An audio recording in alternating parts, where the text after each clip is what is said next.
You're listening to Packers Talk Network. PackersTalk.com. Do you want to experience the thrill of a Packers game at Lambeau Field? If so, be sure to get your game tickets from the longtime trusted source in Wisconsin, Ticket King.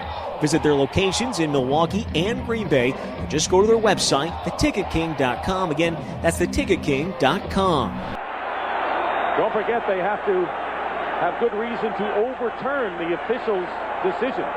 Here comes. We have a reversal. Touchdown.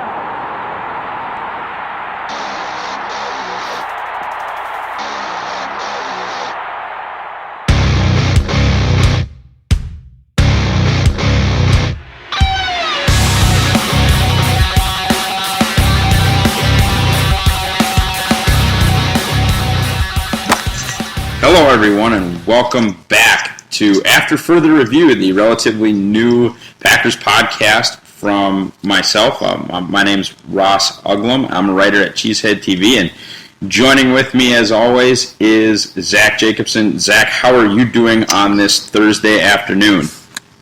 I am absolutely baking in this Southern California weather, but I'm doing great. How about yourself? Well, I'm going to be jealous of you soon enough. It's 70 degrees in the Fargo area now, but that'll pass soon enough. One reason for us to not be doing so well, I guess, would be what happened on Sunday, and we'll just do a quick dive into the news here. The Packers lost to the Vikings 17-14, had the ball with a chance to win late in the fourth quarter. Aaron Rodgers threw a late-game interception to Trey Waynes, who had been playing absolutely terribly all game long, and the Packers have dropped to 1-1. They also brought in C.J. Spiller for a visit, but have since signed Brian Price from the practice squad up to fill, a defensive line spot, kind of a thin spot there. So that would lead you to believe that Spiller's not going to join the club, at least not at this point. Also, Clay Matthews, LaTroy Guion, Dayton Jones, Morgan Burnett didn't practice on Wednesday. I haven't seen a full injury report for Thursday's practice yet. And then Sam Shields, still in the protocol. I saw a specialist, but was able to work out on Monday, and that's a positive sign generally in the protocol. If something's real severe, they don't let you really do any physical exertion type stuff, so it's good to see that Shields was at least kind of up and at him. But yeah, let's dive into it here, Zach. Let's talk first of all briefly. I mean, it's been 4 days now since the Minnesota game. People downloading this are probably looking more for a Lions preview, so let's kind of zip through the Viking side of things here. Do you think this Packers run defense is for real? They absolutely dominated Minnesota's offensive line, dominated Adrian Peterson. This after a week where they beat up on TJ Yeldon pretty well. For a team that's playing in a nickel defense more often than not, pretty impressive stuff in the run game, or do you think it's fool's gold? Well, the way they shut down TJ Yeldon, to the Jaguars' credit, they didn't have Chris Ivory, so that was a big step for the Packers, kind of taking advantage of that. Really, I think they kind of asserted themselves against Adrian Peterson. The common theme for that would be, at least amongst Vikings fans, be the Vikings don't have that great of an offensive line. So, regardless, you hold AP to 19 yards. Like, regardless of when he got hurt at that late stage of the game, they held him to 19 yards, and that they were flying all over the field against Minnesota. I think they're for real, and it's so ironic because that was originally what was thought as one of the weakest spots of this team, and so far they haven't disappointed. I think they're for real, and really right now they are probably the brightest spot on this roster. Yeah, I don't think there's any question about that. I think, another prevailing thought would be possibly that Adrian Peterson's washed up, 31 years old. If you look That's also true. Yes. If you look at his last 9 games, they're pretty paltry. And I said this over and over, when it happens to big backs, it happens fast and it happens ugly. And, Vikings fans love to tell you that, well, it's not going to happen to Adrian. He's a different breed, and quite frankly, he proved to be a different breed when he came back from that ACL injury and almost broke the rushing record. But Father Time is undefeated, especially against running backs. And I think you probably have seen the last of Adrian Peterson in a Vikings uniform. Actually not convinced that that's a bad thing for them. They can actually run the Norv Turner offense now. They can run it through Sam Bradford. Whatever your opinion is of Sam, is kind of, at this point, not something that matters. But what did you see on the other side of the ball? The defense held the Vikings to 17 points. If you would have told me that the defense gave up 17 points, I would have told you the Packers won by 10. They lost by 3. What happened? Just a bruised and battered secondary. Demarius Randall tried to blanket Stephon Diggs all night long, and he failed miserably. He had what some would say the worst game of his career thus far. He's only a second-year corner. You put it into perspective, the Packers only have 3 active cornerbacks, and give or take Micah Hyde, he could also play cornerback, but that wasn't seen very much, at least outside of the slot. So Quentin Rollins and Darius Gunter behind Randall, that's not a lot. That's really not a lot. And I was criticized for all offseason for saying the Packers had a thin secondary, aside from their safeties. And I said it would take one injury to really expose that weakness. And we saw that in week 2. We saw that in Minnesota. It didn't take long at all. There was a complete breakdown of communication, breakdown in, assignments. It was just a mess. And all the credit in the world to Stephon Diggs. He's going to be an incredible receiver, at the professional level, and the Vikings really have a strong guy on their hands. No question about that. I think you saw a little bit too. Capers, you talked about the communication part. Demarius Randall got beat. There's no question about it. Stephon Diggs outplayed him in that game. I don't think there's really any other case you can make. But I will say that there was times Capers said where Randall had outside leverage and Diggs ran an in-breaking route, and Randall was expecting safety help. And there isn't a corner in the league that's going to play outside leverage and be able to cover a post if the safety doesn't help. That's just basic football. What do you think happened to the Packers' offense, though, I guess was more my question. Why did they only score 14 points? I think they were trying to get into a rhythm, trying to incorporate the run game, at least somewhat. And that was probably their biggest flaw. Some may argue it was just Aaron Rodgers having an off night, which he was. He was 20 of 36, I believe. That late game interception to Trey Waynes, who, as you mentioned, was struggling all game. It was really a lack of the running game, because when that gets going, when Eddie Lacy gets going, and you get that duo, that little tandem of James Starks and Lacy, everything opens up. And we saw that last year in against Dallas when Mike McCarthy took back the play calling. They implemented more pistol formation into the offense, and Eddie Lacy got going. James Starks got going. I believe they rushed for around 230 yards combined in that game. The passing game was going as well. It was flowing, and even without Jordy Nelson. I think right now what we're seeing is kind of a hangover from last season, combined with the fact the Packers typically start off slow at the beginning of the season, and that's creating just widespread panic. No question about it. I think you hit the nail on the head, at least partially with the run game. Seemed to be working. Eddie Lacy kind of always seems to mash on the Vikings, and of late, Aaron Rodgers has really struggled against Minnesota. I want to talk briefly about the Vikings kind of long-term. They are the defending division champions, as little as that really matters in the scheme of things, whether you're a Packers fan or not. Green Bay, Wisconsin is not a place where division championship banners are hung.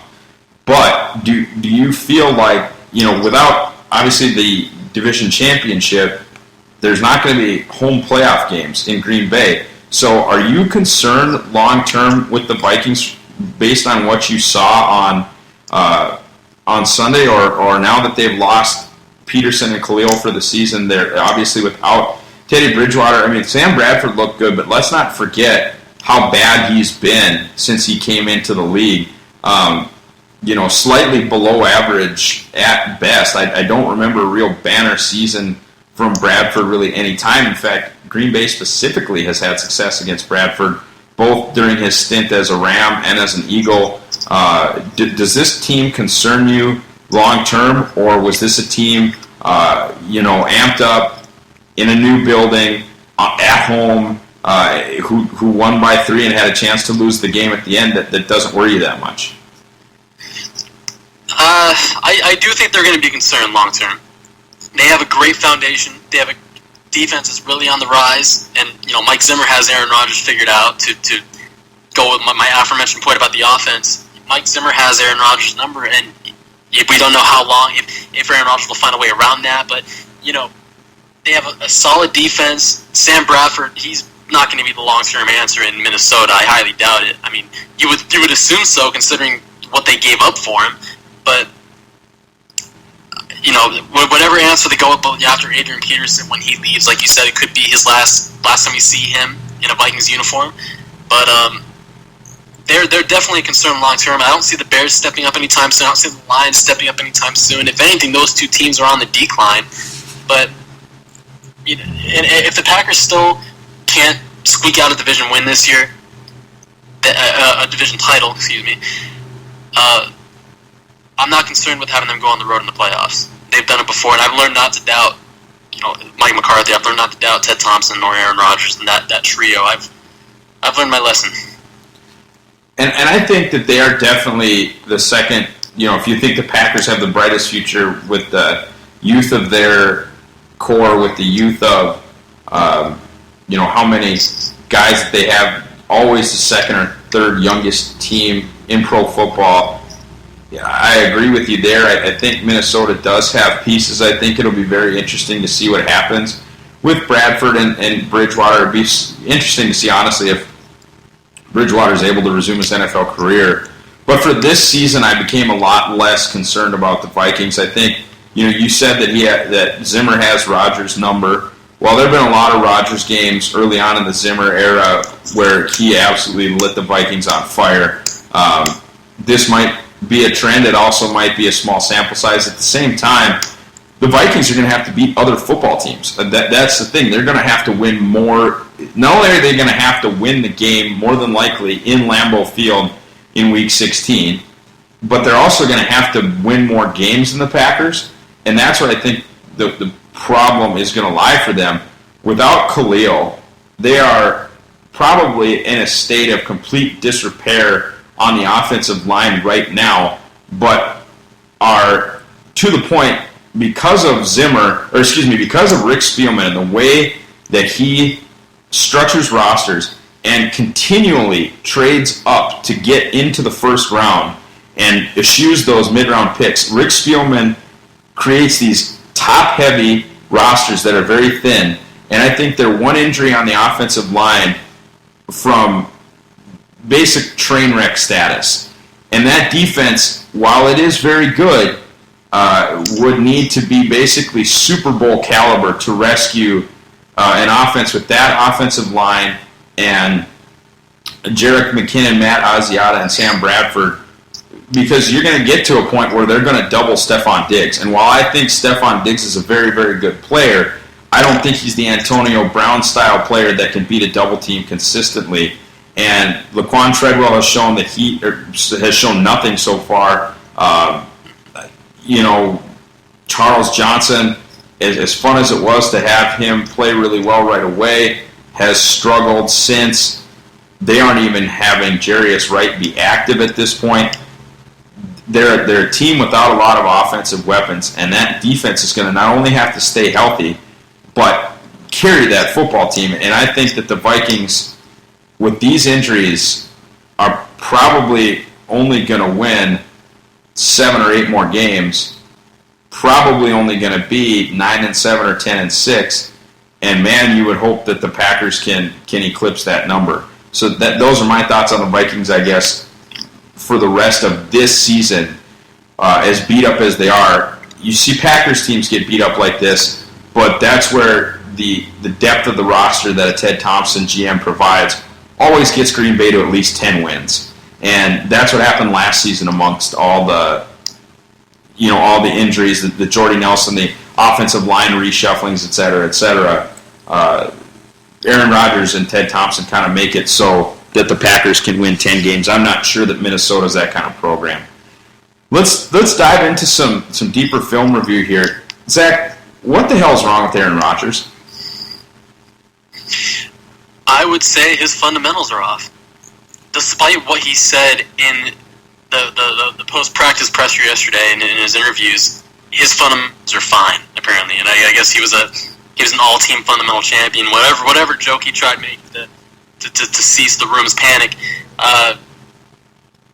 He relies on extending plays too much. And I think, over the years we've praised that about him. We have praised his ability to extend plays and roll out of the pocket and give his guys time to get open. Well, it's starting to look like now he's extending plays when he doesn't have to. Don't extend plays if you're comfortable in the pocket. I mean, he could probably be a little jittery in the pocket. I mean, he's lost Josh Sitton. He's been playing with him for the last 7-8 seasons. I mean, I get that. But at some point, you stop, throwing without getting your feet set. You just you line up, you get your feet planted, and you just throw the same darts that Aaron Rodgers would typically hit in his sleep, a few years ago. There was a little dump off pass to Jared Cook, I believe, in the flat, and he completely missed him because he was throwing off his back foot. It's off target. Cook had to lay out for it, and it was dropped. No disrespect to Cook, it was a poorly thrown football. I just think his fundamentals are completely off. I don't know if he needs to get some extra coaching, some extra pointers. It's weird to say that Aaron Rodgers needs outside coaching, or at least a little more outside coaching. It's just it's really weird. It kind of makes you think he's broken or something, but he's not broken. He's still Aaron Rodgers. I think they'll get it right this week, but it's a really strange phenomenon to see with him. Yeah, I don't like it. The frequency with which he's throwing off his back foot. I don't like his lasering in on Adams, Cobb, and Nelson, and I don't like him extending plays when the plays don't need to be extended. I don't know if something happened where he's rattled or what's going on, but I really need to start seeing 3-step drop, throw, 5-step drop, throw, and then they can get into the longer 7-step drop, play action pass, things like that, shotgun set throw. It seems like the only route that he wants to throw on normal timing is that comeback route, which is fine, but if they don't start developing the vertical game, that comeback route is going to be sat on. And when opposing defenses sit on comeback routes, they become pick sixes.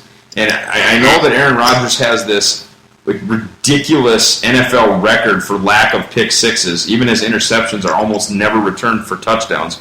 But I can promise you what an interception on a deep comeback route looks like, and it's the other team in the end zone.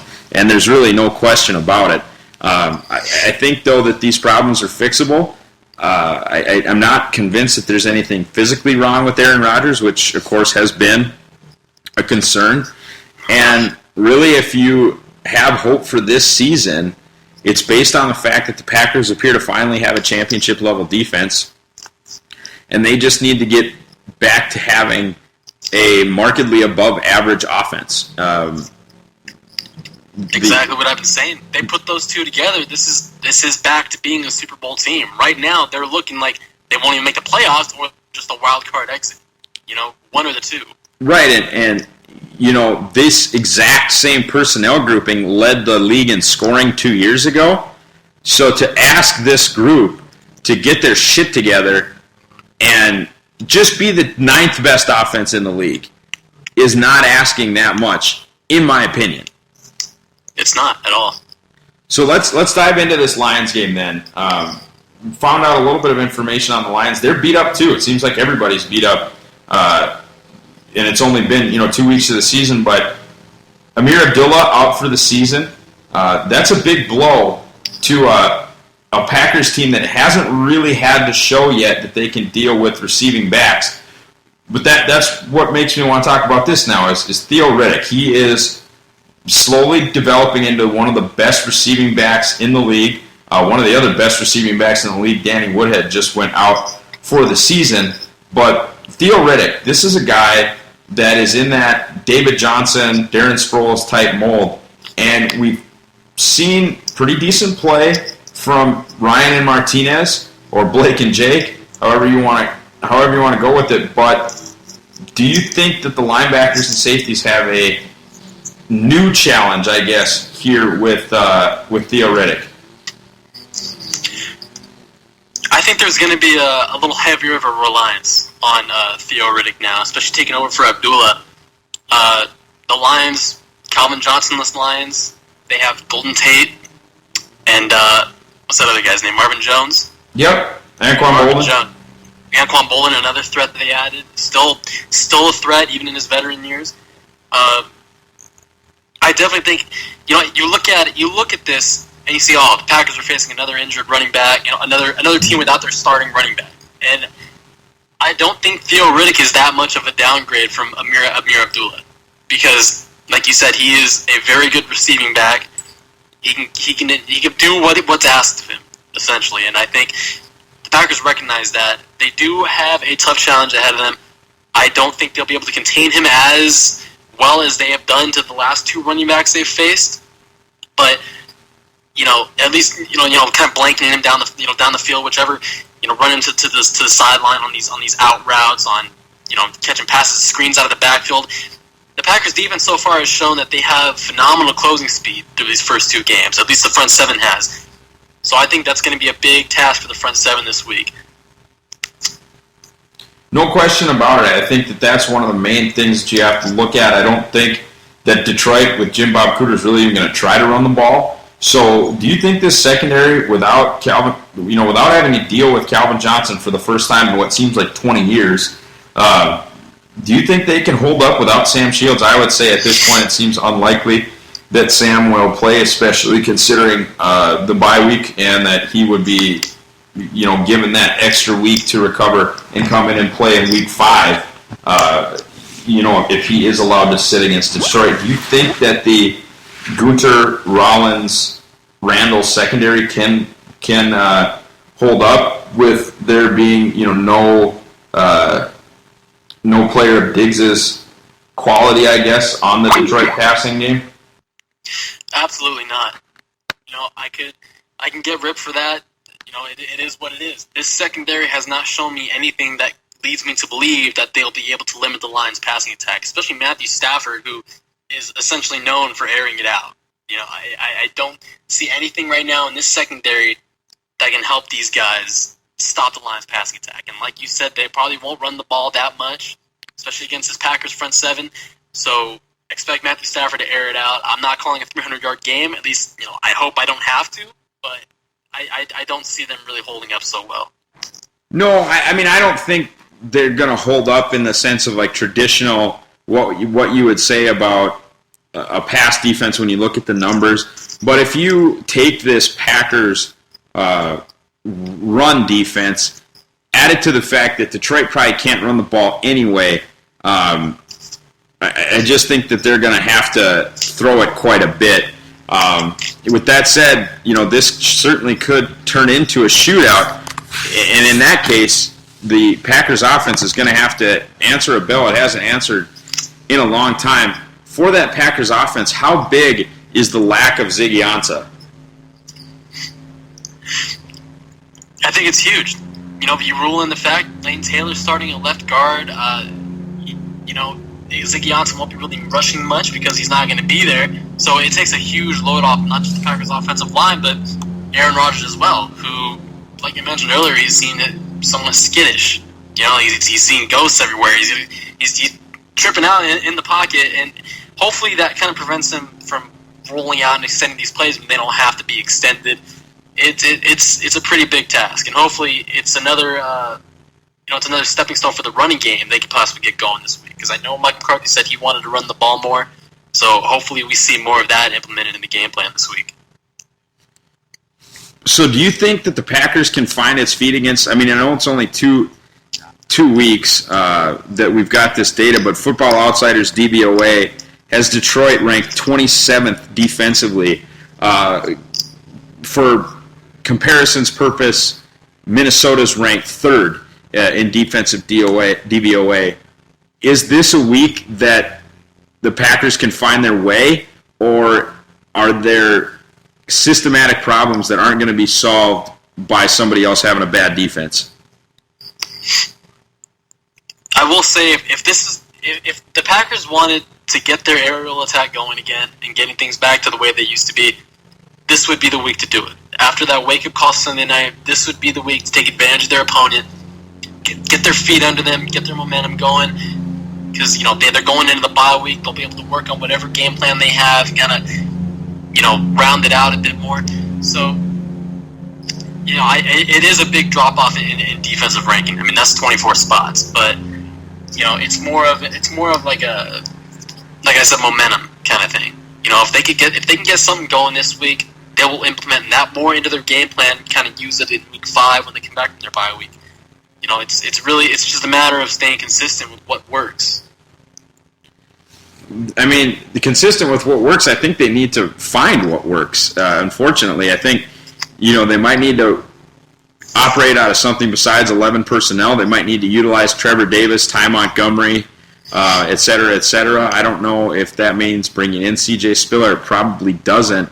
But I think they need to find a way to utilize Aberdarius, get these guys doing things that they do well. That Adams, Cobb, Nelson offense, no huddle, hurry up basically worked in 2014. But until Nelson can prove that he is the vertical threat that he used to be, and these teams stop playing press coverage against the 11 personnel, Green Bay's going to have to find out some other way to score and score more consistently. They have to get points on the board. I think it would make this defense even better playing from ahead. So I just think they need to find a way this week. If they can't, Zach, are you going to panic? I will panic briefly after the game, but then Monday morning I'll come back down to earth and realize there's a bye week coming up. The Packers have gone 1-2 to start the season before. Really, I believe 3 of the last 4 years. They'll look to fix their adjustments, make the adjustments, and earlier about what I mean about making it work, they're finding what needs to work. That's what I mean. If they get something going this week against Detroit, that would really kind of give them the bye week to work on that, round that out. If they find something to work. Right now, they don't have anything that works. You and I can both agree on that. The offense is as stagnant as it was at the end of last season. But to answer your question, I will panic at first, but eventually kind of regain myself, regain composure. They have a bye week coming up, and I think the season will change its tune around midway through. That is, if they struggle against Detroit. I mean, I think I would regular panic. I think this Detroit defense is bad. They're missing playmakers. Not only just from how they built the team perspective, but injury perspective as well. I think the Packers put some pretty obvious bad stuff on film against Minnesota, and because of that, should be actively trying to change or refine what they're doing. And if they don't do that, I mean, I'm going to be worried. There's really no way around it. The last thing I guess I'll ask you then, Zach, is what would be your game prediction for this Sunday? I said, I believe a couple days ago, I had a prediction that really seems kind of what you'd expect from a Packer fan. I predicted that the Packers find their footing this week. Aaron Rodgers has a big game, silences his critics. That's what I would like to happen. Will it happen? I'm not so sure. But I am calling a 31-10 Packers win. I think the offense gets going, at least briefly. They'll probably start the game slow in typical Packer fashion, but Aaron Rodgers just seemed fired up this week. At least yesterday in his post-practice interview, he seemed fired up. I'm hoping it wasn't an aggravated fired up, which, I mean, would be understandable because those reporters ask the same redundant questions over and over again. I mean, I can't blame him for being a little upset, but I'm hoping he turns that aggravation into a fire that can't be blown out on the field, because the Packers need that desperately right now. I hope you're right. I mean, I was really worried about this game until I saw Rodgers tweak at his locker. I think pissed off Aaron Rodgers is the greatest quarterback of all time, frankly. I've seen him do things, especially after John Abraham put the belt on in 2010. What he did to the Atlanta Falcons after that happened was nothing short of criminal. And if this is finally what has, woken up the dragon, then good. If not, I'm worried. I mean, I'm so worried. I think that Lions offense is a little bit too much to only give up 10, but this has to be the week that Green Bay finally gets into the 30s on offense. I'm going to say 34-24 Packers, and if that's not the way that it goes, I think it's really time to be scared. I want to thank you guys for listening as Zach and I kind of work out the kinks on this brand new show. Subscribe, please, of course, to the Packers Talk Network, and give our network a review. We prefer those with 5 stars, but giving us a review and subscribing to us helps us show up higher on the list when people search for Aaron Rodgers on iTunes or search for the Packers on iTunes, et cetera, et cetera. You can follow our show on Twitter as well at PTN_AFR. You can follow me. I am at Ross Uglum. You can follow Zach. Zach, where can they follow you? You can follow me on Twitter at ZachAJacobson. Zach A. Jacobson. You can find my work and the work of other talented writers on PackersTalk.com, and you can also, of course, find the work of Ross Uglum and Zach Jacobson on www.cheeseheadtv.com. Thanks, everybody, one more time. Go, Pack, go.